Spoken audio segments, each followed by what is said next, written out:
ایک ہنگامہ ہے ہمارے معاشرے میں آج کل. ایک عالم صاحب نے حضرت ابو ہریرہ رضی اللہ تعالیٰ عنہ کی شان میں جو گستاخی کی ہے اس پر نکتہ چینی کرتے ہوئے انہوں نے کہا کہ حضرت ابو ہریرہ رضی اللہ تعالیٰ عنہ نے بہت زیادہ حدیثیں چھپائی ہے حضرت امیر معاویہ رضی اللہ تعالیٰ عنہ کے خوف سے.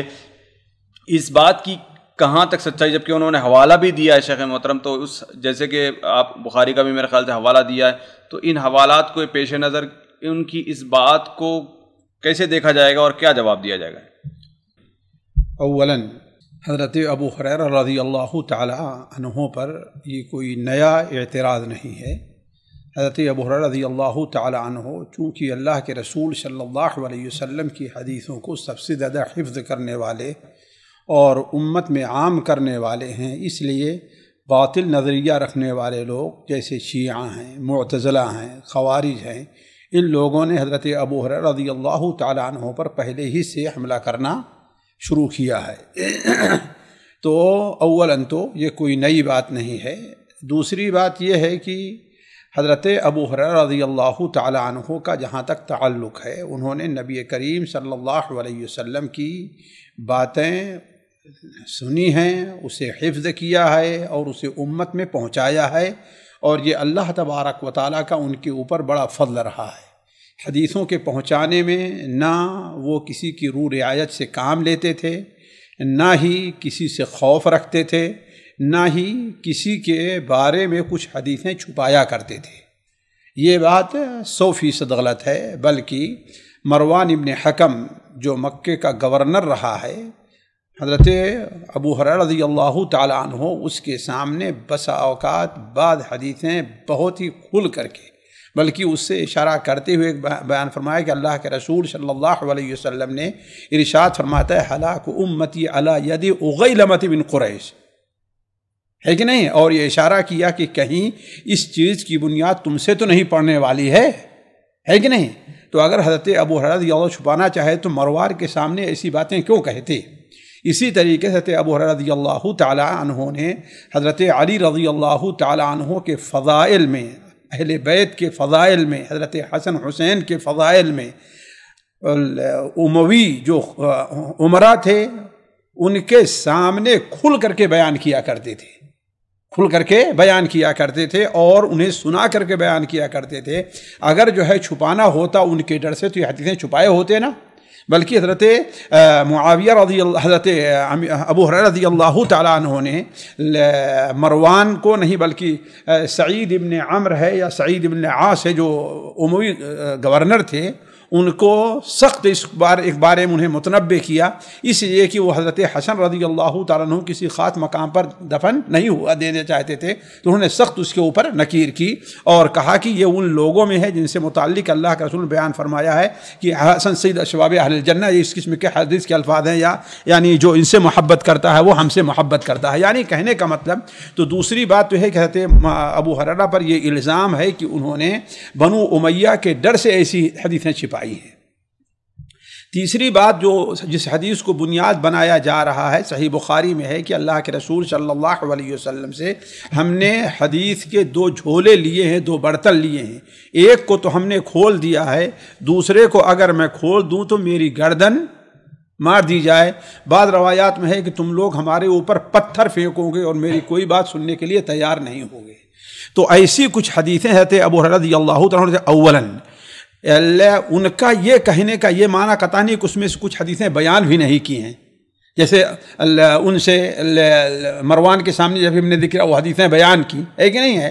دوسری بات یہ ہے کہ یہ خاص وہ حدیثیں ہیں جو بعض ظالم ولاد کے بارے میں تھیں، ان کا نام یا ان کی نشاندہی کی گئی تھی، اور ایسی بات کو چھپانا تاکہ امت میں فتنہ نہ ہو، یہ علم کا چھپانا نہیں ہے، یہ علم کا چھپانا نہیں ہے. اس لیے کہ اگر ایسی بات کر دیں تو لوگ ان کے خلاف کہیں ایسا نہ عالم بغاوت نہ بلند کر دیں، تو اس سے جو کچھ امت کے اندر ابھی تھوڑی سی خیر رہ گئی ہے اس کا نتیجہ کیا ہوگا؟ آپس میں کیا ہے، لوگ لڑ پڑیں گے اور ٹوٹ پڑیں گے. اور اسی وجہ سے ہو سکتا ہے کہ بعض لوگ ان حدیثوں کو بنیاد بنا کر کے اللہ کے رسول کی دوسری حدیثوں کو جو ہے رد کرنا شروع کریں. جس طریقے سے آپ دیکھیں حضرت انس ابن مالک وغیرہ جو تھے حجاج ابن یوسف کے سامنے وہ حدیث ہیں جو جیسے عرنیہ والی ہے وہ بیان نہیں کیا کرتے تھے. کیوں؟ کہا کہیں ایسا نہ ہو کہ ان حدیثوں کو بنیاد بنا کر کے وہ لوگوں پر اور مزید ظلم کرنا شروع کر دے. تو ایک عالم کو، ایک حافظ حدیث کو یہ اختیار ہے کہ بعد ایسی حدیثیں جو اصول سے تعلق نہیں رکھتی ہیں، جو حلال حرام سے تعلق نہیں رکھتی ہیں، ان کا تعلق بعد ایسے غیر ضروری چیزوں سے ہے، تو اگر ان کو نہیں بیان کرتا ہے تو اس کا اپنا اجتہاد ہے. چوتھی بات یہ ہے کہ کیا وہ حدیثیں صرف ابو ہریرہ کو معلوم، دوسرے صحابہ کو معلوم نہیں تھی؟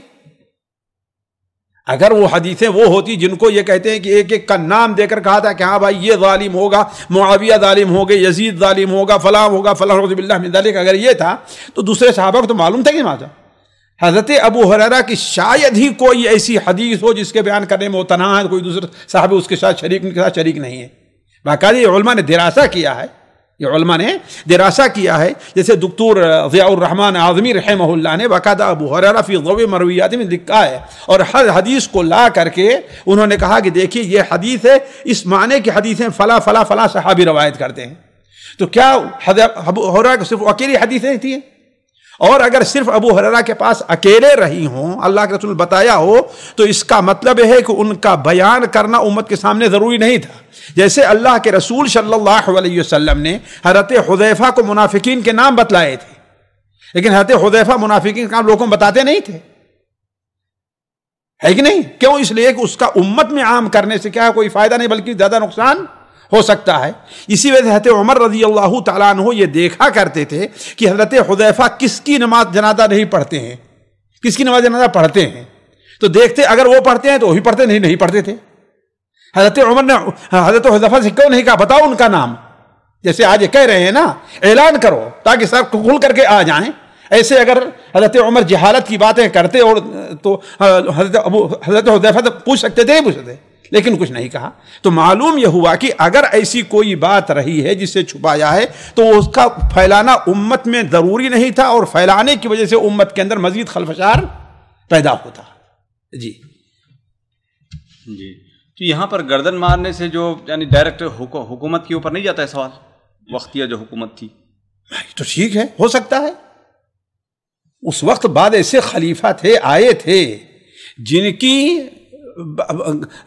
لوگ تھے جو یقیناً سختی کیا کرتے تھے لوگوں پر، اپنے مخالف کے اوپر، خاص طور پر جہاں پر امن کو قائم کرنے کا اور اس کا مسئلہ ہوا کرتا تھا. تو حضرت ابو ہریرہ رضی اللہ تعالی عنہ نے ایک شبہہ ظاہر کیا، یہ نہیں ظاہر کیا کہ ہاں بھائی ان کی گردن ماری دی جائے گی. اگر یہ ہوتی تو مروان کے سامنے کیوں کہا کہ ہلاک امتی علی اغیلمۃ من قریش، اور بلکہ مروان کے حضرت معاویہ کے ساتھ حضرت ابو ہریرہ گہرا تعلق تھا. مروان حضرت امیر معاویہ کا وہ گورنر تھا، ان سے بڑا گہرا تعلق تھا، بلکہ حضرت ابو ہریرہ کی حدیثیں لکھنے کے لیے وہ شخص چھپا کر کے پیچھے بیٹھا تھا، ان کی حدیثیں لکھ لو ساری کی ساری. مروان وغیرہ کے بارے میں جو اس قسم کی چیزیں ہیں، ایسا لگتا ہے کہ وہ سارے منافق تھے اور مسلمان تھے ہی نہیں. بات صحیح نہیں ہے. بسا اوقات مخالفت میں آ کر کے آدمی کسی کے ساتھ کوئی زیادتی کرتا ہے، اللہ تبارک و تعالیٰ وہ تجاوز کرنے والا معاف کرنے والا ہے. لیکن یہ ہے کہ جہاں تک علم کا تعلق ہے، مروان حضرت معاویہ کی حضرت ابو ہریرہ کی بڑی قدر کرتا تھا اور ان کی حدیثوں کو ایک ایک کر کے لکھواتا بھی تھا. بلکہ ایک بار ایسا ہوا جیسا کہ حافظ ذہبی نے سیر اعلام النبلاء میں نقل کیا ہے کہ ان سے کہتا تھا حضرت ابو امیر معاویہ سے کہ ہم لکھ لیں، تو راضی نہیں ہوتے تھے، سنا دیتے تھے اللہ کے رسول کی حدیث. کہا ایک بار پیچھے چھپ کر کسی کو بیٹھا دیا کہ آج حدیثیں بیان کر رہے ہیں اور ان کو لکھ لو. سب حدیثیں انہوں نے لکھا. تو حضرت ابو ہریرہ رضی اللہ تعالیٰ عنہ کو جب بعد میں بتایا تو بہت ناراض ہوئے اور کہا مجھے سناؤ. تو جیسے انہوں نے سنائی تھی ویسے لکھی ہوئی تھی، لیکن اس سے کہا کہ تم جو ہے وہ کیا کہتے ہیں اسے مٹا دو. تو کہنے کا مطلب یہ ہے کہ یہ ڈر نہیں تھا کہ ہاں بھائی ہمیں قتل کر دیا، یہ اصل ڈر نہیں تھا. یہ ہو سکتا تھا، لیکن اصل ڈر یہ تھا کہ اس کی وجہ سے امت کے اندر مزید فتنے پیدا ہوں گے. جی، اور اللہ کے رسول کی دوسری حدیثوں کو بھی انکار کرنے کا سبب بن جائے گی وہ چیزیں. یعنی ان ساری باتوں کا خلاصہ یہ سمجھ میں آتا ہے کہ جو حضرت ابو ہریرہ رضی اللہ تعالیٰ عنہ نے جو بات کہی کہ دو جھولے، یعنی ایک تو بتا دیا، ایک تو ہم نے چھپا لیا، لیکن آپ نے کہا کہ دوسرے صحابہ کو وہ چیزیں معلوم تھی، اس کا مطلب وہ ساری چیزیں امت میں آ چکی ہیں. وہ بالکل جو بھی حلال حرام سے متعلق ہیں، جس کی امت کو ضرورت ہے، کوئی بھی چیز چھپی نہیں بلکہ ساری آ چکی ہیں. جی نہیں، جیسے کہ انہوں نے حضرت نے اس میں یہ بھی جملہ ذکر کیا کہ اگر آتے تو مہدی کی ضرورت نہ ہوتی، جبھی پوری ہوتی. یہ کہاں ہے؟ نہیں، مثال کے طور پر وہ جو حدیثیں چھپائی ہیں حضرت ابو ہریرہ رضی اللہ یہ عنہ، سب جو ہے جاہلوں اور جو ہے شیعوں کی طرفداری اور ان کی وجہ سے ہے، اس کی کوئی حقیقت نہیں ہے. مہدی کی حدیثیں عام نہیں ہیں، مہدی کی حدیثیں بیان نہیں ہوئی ہیں. فتنوں کے متعلق کوئی حدیثیں تھیں تو فتنوں کے متعلق حضرت ابو ہریرہ سے فتنوں کے متعلق نہیں حدیثیں ہیں؟ کتنی حدیثیں پڑھی ہیں فتنوں سے متعلق بیان کیا انہوں نے. جی تو پھر وہ چھپانے کا مطلب کیا تھا؟ بسا اوقات دیکھیے، آپ اس پر غور کریں. حضرت علی، صحیح بخاری میں حضرت علی رضی اللہ تعالیٰ عنہ کی حدیث ہے کہ حدث الناس بما یعرفون اتريدون ان يكذب الله ورسوله. کیوں حضرت علی نے کیوں فرمایا یہ کہ لوگوں کے سامنے وہ باتیں کرو جس کو وہ سمجھ سکیں؟ کیا تم چاہتے ہو کہ اللہ اور اس کے رسول کو جھٹلایا جائے؟ تو جس ماحول میں جن دنوں میں یہ بات کہی، اس وقت ماحول سازگار نہیں تھے کہ وہ حدیثیں بیان کی جائیں. جی یعنی وہ ایک خاص لوگوں کے لیے، خاص لوگوں کے لیے خاص ماحول کی بات تھی. جی ایسا نہیں کہ ایک رہ گئی ہے. جی ہو سکتا ہے بعد میں بیان بھی کیا ہو، جیسے ہلاک امتی علی غلمۃ من قریش والی بات ہے. یا اللہ وہ کہتے تھے کہ اللہ تعالیٰ سن 60 یا اس کے بعد کا زمانہ ہمیں نہ ملے. جی سامعین کرام، ہمارے علمی اور عوامی دروس اور سوال و جواب کی مجلسوں سے آپ خود بھی مستفید ہوں اور اپنے دوست و احباب کے ساتھ بھی شیئر کریں. عین ممکن ہے کہ آپ کے شیئر سے کسی کی اصلاح اور آپ کے لیے صدقہ جاریہ بن جائے. واٹس ایپ پر اسلامک میسج حاصل کرنے کے لیے نمبر نوٹ فرمائیں: یعقوب عزیز 00966 5089 59707. واٹس ایپ سوال جو آپ گروپ میں ایڈ ہونے کے لیے نمبر نوٹ فرمائیں: عبدالسلام عمری 00966 502627 622. نمبر بھیجتے ہوئے نام اور پتہ ضرور لکھیں. اسی طرح ہمارے یوٹیوب چینل اسلامی دعویٰ کو ضرور سبسکرائب کریں تاکہ ہماری ہر نئی اور اہم ویڈیو کی اطلاع آپ کو فوری حاصل ہو جائے. تمام دروس، مقالات اور سوال و جواب سیریز کے لیے ہماری مشہور ویب سائٹ www.islamidawah.com کا مشاہدہ کرتے رہیں. السلام علیکم ورحمۃ اللہ وبرکاتہ.